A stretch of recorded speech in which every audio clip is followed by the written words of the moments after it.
Je dois lui parler immédiatement, répond Olmert, et toujours selon les dires du Premier ministre, George Bush est descendu du podium pour lui parler. Il n'est pas possible que les États-Unis votent en faveur d'une telle résolution, lui ai-je dit, a raconté Olmert, qui a ajouté que le président avait immédiatement donné l'ordre à Condoleezza Rice de ne pas voter en faveur de la résolution, ce qui a passablement humilié la secrétaire d'État, a précisé le Premier ministre. Réaction tranchante et sans équivoque du département d'État, les propos d'Olmert sont à 100% des contre-vérités.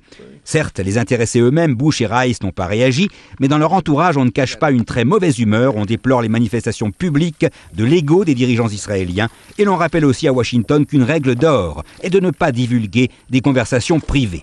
À Jérusalem, on se contente à présent, à la présidence du Conseil, de confirmer la véracité des propos du Premier ministre, en les confortant même en affirmant que la ministre des Affaires étrangères, Tzipi Livni, avait, après l'abstention des États-Unis, qualifié l'action de Rice de trahison.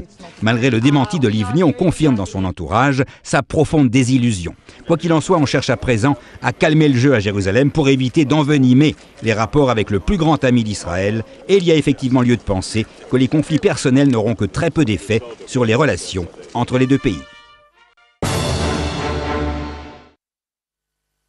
Le secrétaire général de l'ONU, Ban Ki-moon, est arrivé aujourd'hui en Égypte, première étape d'une tournée au Proche-Orient destinée à tenter d'obtenir la fin des combats à Gaza entre Israël et le Hamas.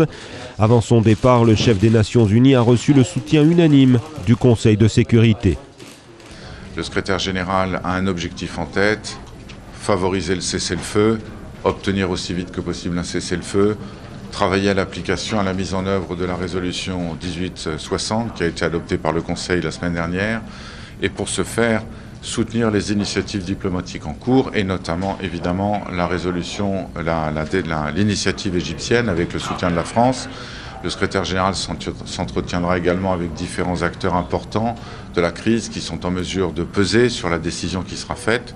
Ce qui me paraît important, c'est que le Conseil de sécurité était unanime à la fois dans son soutien à l'initiative du secrétaire général et au rôle qu'il pouvait jouer pour précisément accélérer la mise en œuvre de la résolution 1860.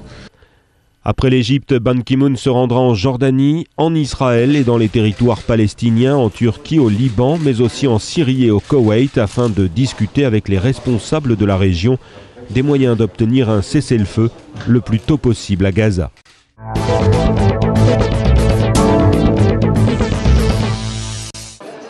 Paris demande une directive européenne pour mieux protéger les investisseurs après les pertes subies.